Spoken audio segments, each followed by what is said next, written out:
DeepSeek just made LLMs 11 times faster on decoding, 9 times faster on forward propagation, and 6 times faster on backward propagation, while not only not degrading the performance but improving it. You see, performance improves a little bit even with this whole speed up.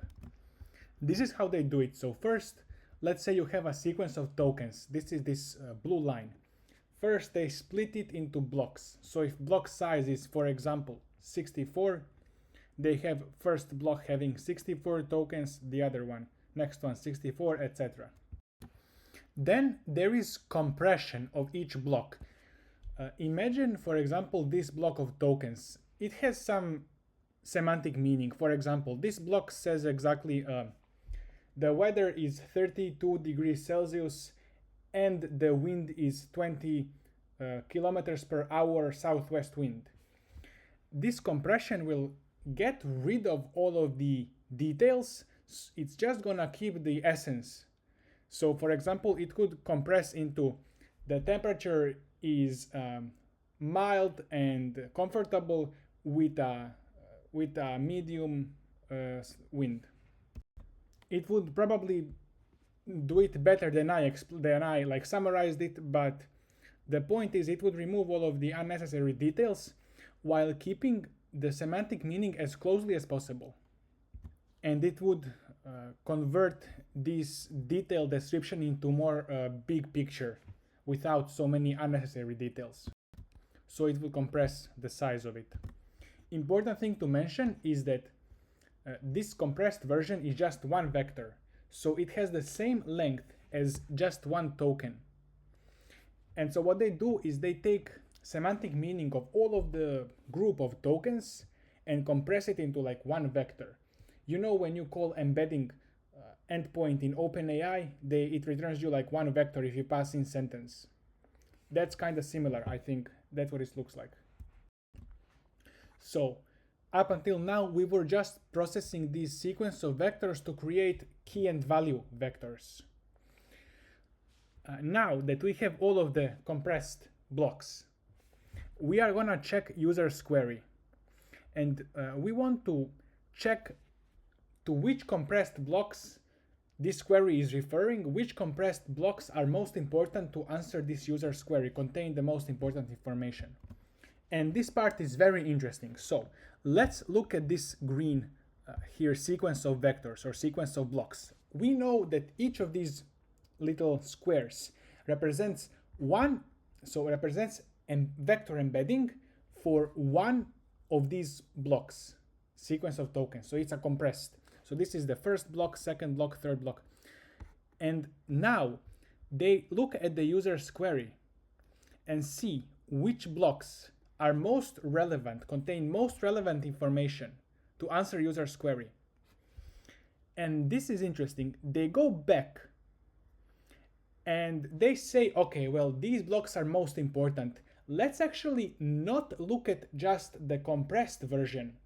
Let's look at the whole sequence of tokens. So let's go back.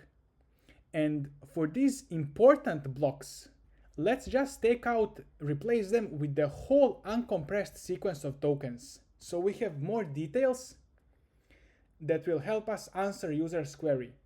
Because now these blocks are more important to answer the user query, so we should have all of the details within them.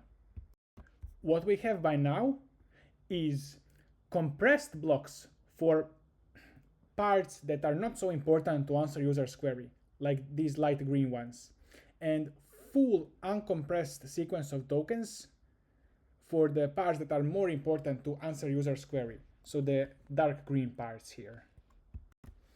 So there is a hyperparameter n that's gonna determine how many of these blocks are gonna be replaced with the full value, full detailed value.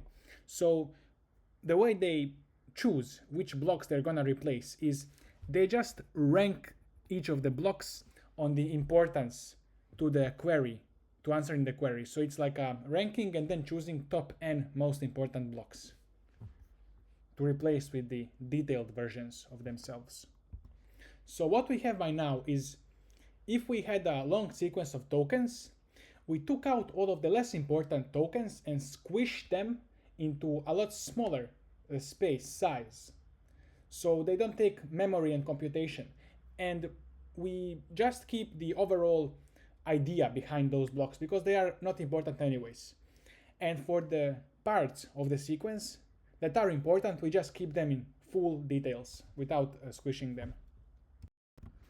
The third last part is based on the idea that as you generate tokens, the last, let's say 500 tokens, are a lot more important for the next token, usually, most of the time, very important last couple tokens, than the whole like sequence of million previous tokens.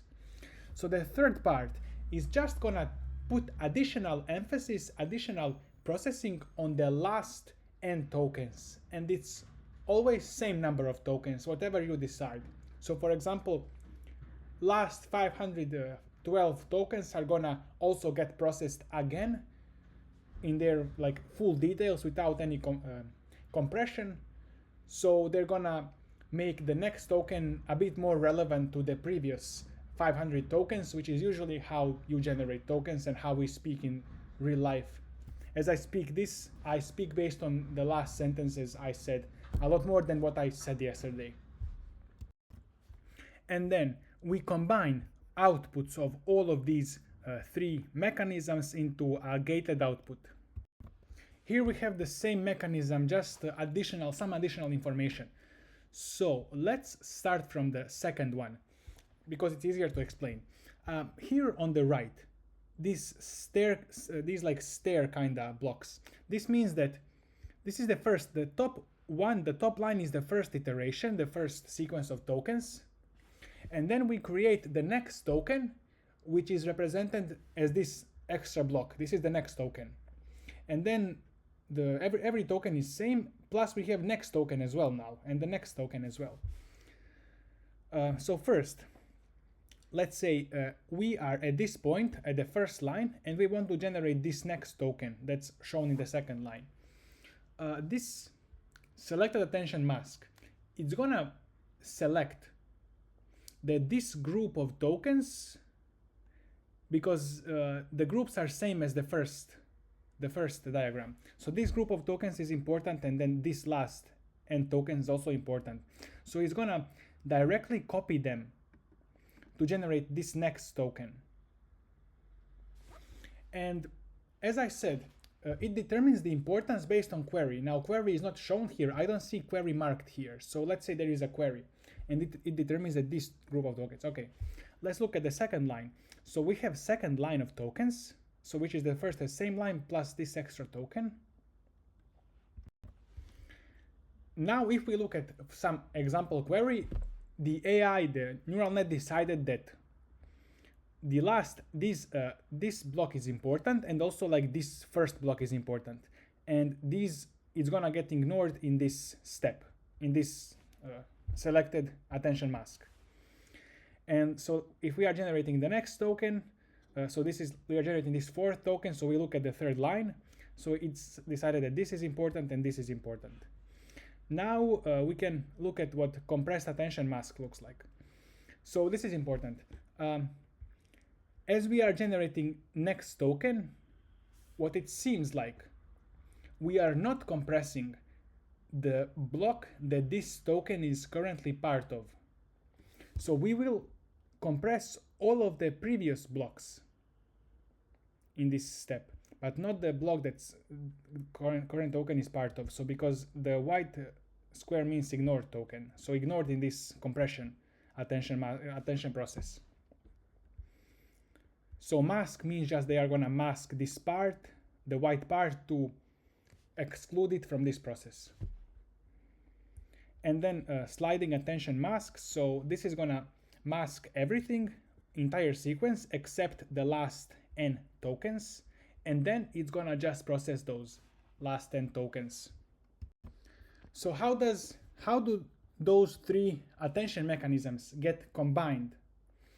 For this, we will remember what traditional attention mechanism does. It takes a sequence of tokens, each has some vector length, and produces a single vector that's like a single token that has all of the contextual information of this whole sequence. So let me explain this differently. You take whole sequence, you squish it down with attention mechanism into a single juiced up token, like a single juiced up vector that has all of the information of the whole sequence. And of course, in the next step, the neural network, you're gonna convert that juiced up token into the next token. So each of these three outputs will be same as output of the traditional attention mechanism. They will just be computed differently with different characteristics. So the first output will also be like a single vector, but this will contain more general information about the whole sequence. The second output will also be single vector, but I don't know if I explained. So we completely ignore these less relevant blocks, and we just concatenate these more relevant blocks. As if we just take out the less relevant tokens as if they don't exist, we just delete them. And we will also get a single juiced up vector with all of the contextual information of these detailed vectors. So the first one contains general ideas, the second one contains more important detailed ideas of the whole sequence, but only the most important ones. And the third one contains only the past n tokens, because that's also important. And then we add all of them up just with a plus sign. We add all of the vectors, but each vector has a weight to it. So as we are generating tokens, sometimes global information will be more important for the next token. Sometimes the last 10 tokens local info will be more important. So sometimes this would be generated, for example, you multiply this with 0.7 and multiply this with 0.2 and 0.1. And then so this is gonna have highest impact because this has the highest multiplier. And the three weights of, so the three multipliers of these three attention outputs are gonna add up to 1. So basically we wanna score, for example, this is 70% important, this is 20% important, this is 10% important. And then we add them up into a single very juiced up vector that has all of this information.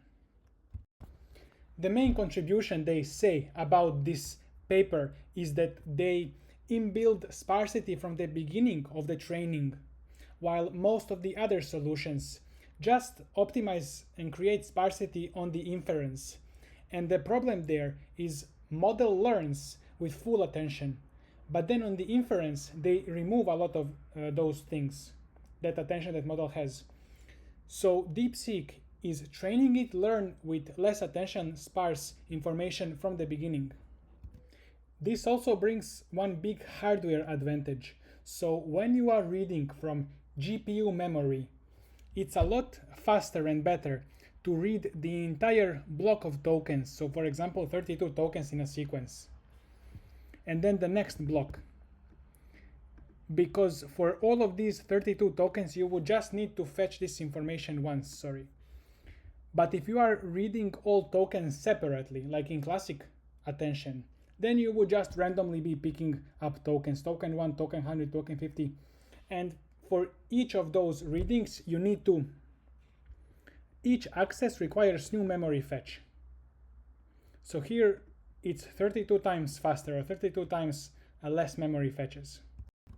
Also, on the modern NVIDIA GPUs that have these tensor cores, you can watch a video on YouTube. It's something like how GPU works or something. It has all of the graphics. Here, it's better because this is doing matrix multiplication. It's a lot better and faster to have these nice 2 power of 2 kind of blocks. So 16 times 16, 32 times 32. So this is good. This is a lot faster. But if you have 7 times 13 dimensions, then it's a lot slower and worse. Another important observation in classic attention, LLM quickly learns that the last few tokens are gonna have strongest impact on the next token. So it kind of tries to discard or puts less information on the previous sequence from the beginning. So to solve this problem, they created a separate sliding window, as I explained, the third attention mechanism. And now this only has the task of focusing on the last few tokens. So the other two mechanisms can be free to focus on the whole sequence. Now let's look at this hardware optimization. So let's say we have a token embedding. This is just an array of numbers. Let's say 764 numbers. So first, we're gonna project this embedding onto queries. So I say queries because we're gonna have 64 heads. So we will divide this projection, not the embedding. We will project embedding onto a query projection, and then that query projection, it's also going to be a vector. It's going to be divided into 64 heads, and we are going to group by 16 heads into 4 groups. If you don't understand, this is the idea. The idea is some of the query heads are gonna require similar information. So it's like kitchen chefs requiring similar or same ingredients to cook something. So we can use same query, same key and same value for all of the similar query heads.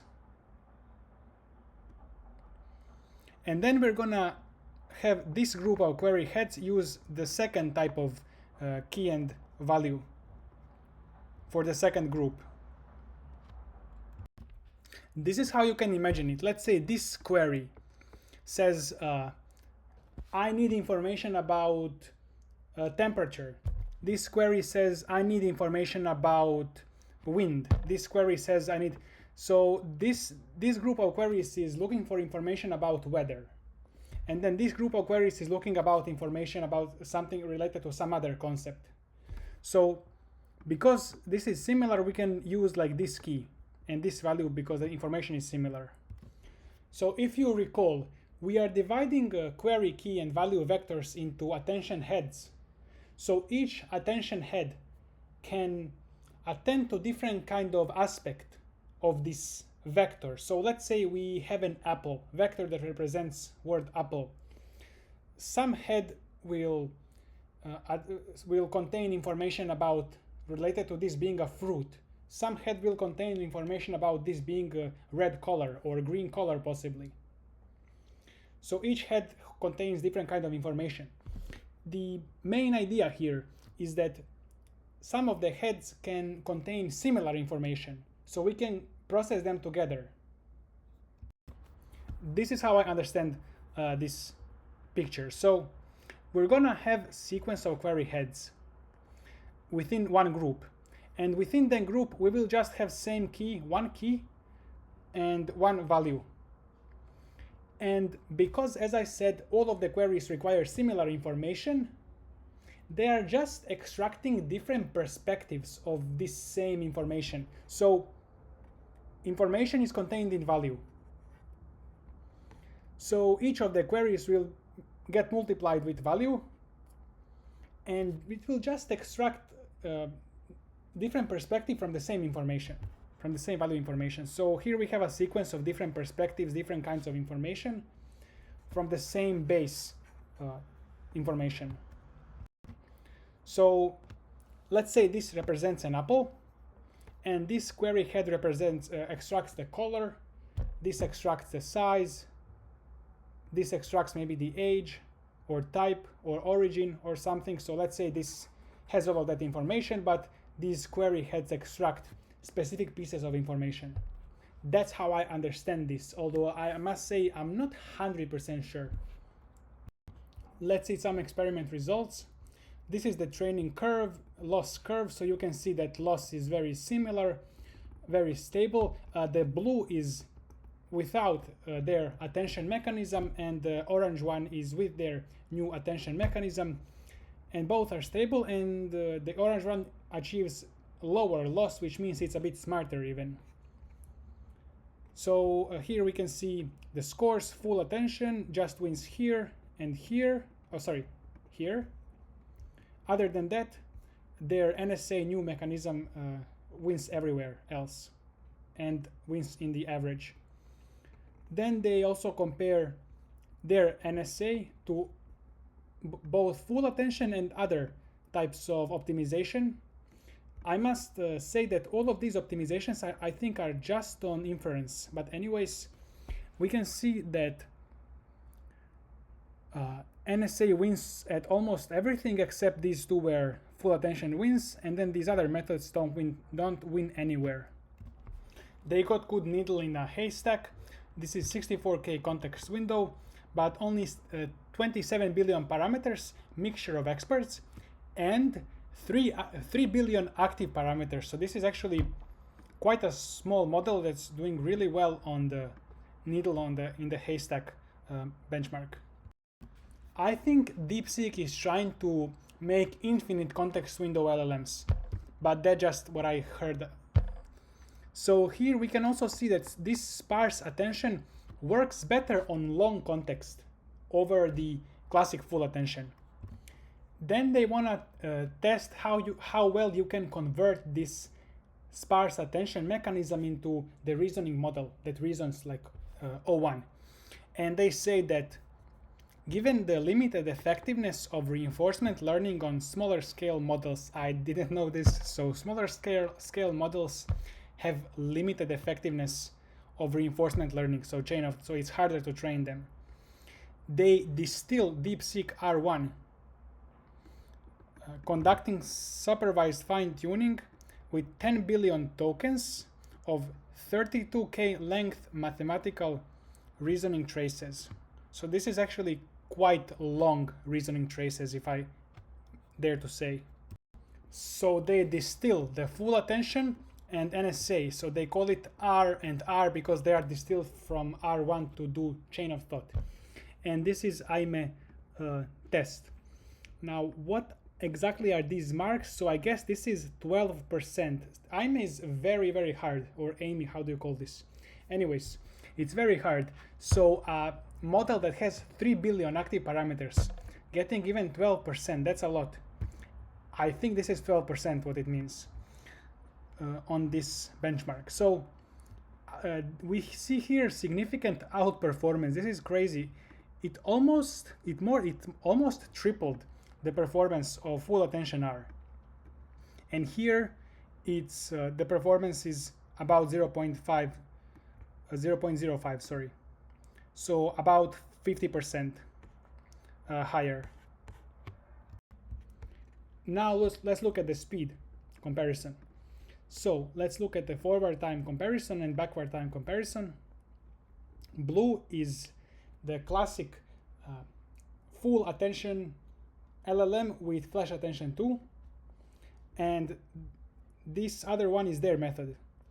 And you can see that this axis is time in milliseconds and this axis is context length. And as we increase the context length, the difference becomes enormous. So the time saved becomes very big for big context length models. This supports what I think is they're trying to create infinite context window LLMs. So for 64K tokens, this is 9 times faster to forward propagate this through their attention mechanism, while performance is not just same but also a bit better, as I explained earlier. And for backward time comparison on 64K tokens, we get 6x increase. The other table shows the same. The expected speedup is approximately linear with the volume of memory access. This is because they optimized the memory accessing, as I explained a bit earlier, as well as the attention algorithm. So the context length going from 8K 16K, 32, 65K. The speedup is 4x, 6x, 9x, and 11x. That will be it for this video. Thank you for watching and see you in the next video, where we will discuss the next paper.